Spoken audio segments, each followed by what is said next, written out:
ഇന്നത്തെ Microsoft office word ക്ലാസ്സിലേക്ക് എല്ലാവർക്കും സ്വാഗതം. ഇന്ന് നമുക്ക് പാരഗ്രാഫിന് ശേഷവും പാരഗ്രാഫിന് മുൻപും എങ്ങനെയാണ് സ്പേസ് സെറ്റ് ചെയ്യാൻ നോക്കാം. എൻ്റർ അടിച്ച് വേണമെങ്കിൽ നമുക്ക് സ്പേസ് ഇടാം. അത് ശരിയായിട്ടുള്ള മെത്തേഡല്ല. നമുക്ക് പാരഗ്രാഫ് ഡയലോഗ് ബോക്സ് വഴി നമുക്ക് അത് സെറ്റ് ചെയ്യാം. അതിനായിട്ട് ഒന്നുകിൽ നമുക്ക് ഹോം ടാബിൽ നമുക്ക് പോയിട്ട് പാരഗ്രാഫിന്റെ ഓപ്ഷൻ ഉണ്ട്, അവിടെ നിന്ന് എടുത്ത് സെറ്റ് ചെയ്യാം. അത് ഞാൻ മുന്നത്തെ ക്ലാസ്സിൽ പറഞ്ഞിട്ടുണ്ടായിരുന്നു. ഇനി പേജ് ലേഔട്ട് മെനുവിൽ പോയിട്ട് എങ്ങനെയാണ് പാരഗ്രാഫ് സെറ്റ് ചെയ്യാം, പാരഗ്രാഫിന് ബിഫോറും ആഫ്റ്ററും നമ്മൾ സ്പേസിങ് എങ്ങനെയാണ് കൊടുക്കാൻ നോക്കാം.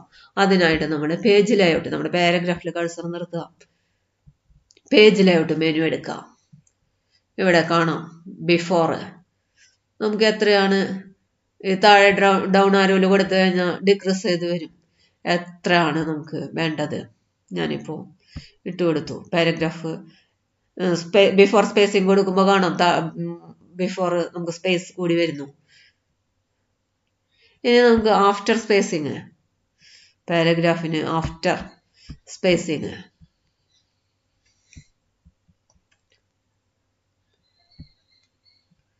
ഇട്ട് കൊടുക്കാം. നമുക്ക് അതാ പാരഗ്രാഫിന് ആഫ്റ്റർ സ്പേസിങ് നമുക്ക് അപ്പോൾ എത്രയാണ് വേണ്ടതെങ്കിൽ ഒരു 12 അല്ലെങ്കിൽ 13.5 ഒക്കെ നമുക്ക് സെറ്റ് ചെയ്ത് വെക്കാം.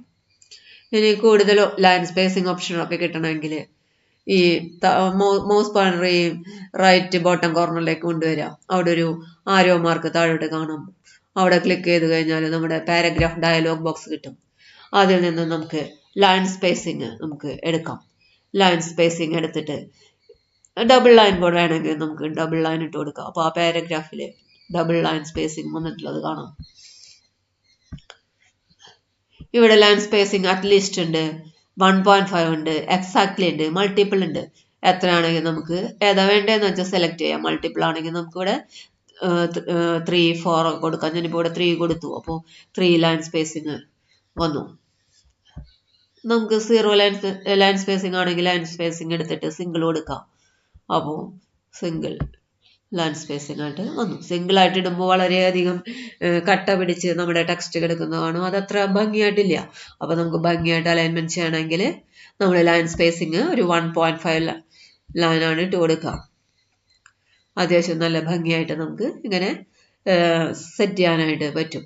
പാരഗ്രാഫിന് നമുക്ക് ബിഫോറും ആഫ്റ്ററും സ്പേസിങ് സെറ്റ് ചെയ്യാം. അതുപോലെ തന്നെ line spacing 1.5, multiple, double line spacing ഒക്കെ നമുക്ക് സെറ്റ് ചെയ്യാനായിട്ട് പറ്റും. ഇന്നത്തെ ക്ലാസ് നമുക്കിവിടെ അവസാനിപ്പിക്കാം.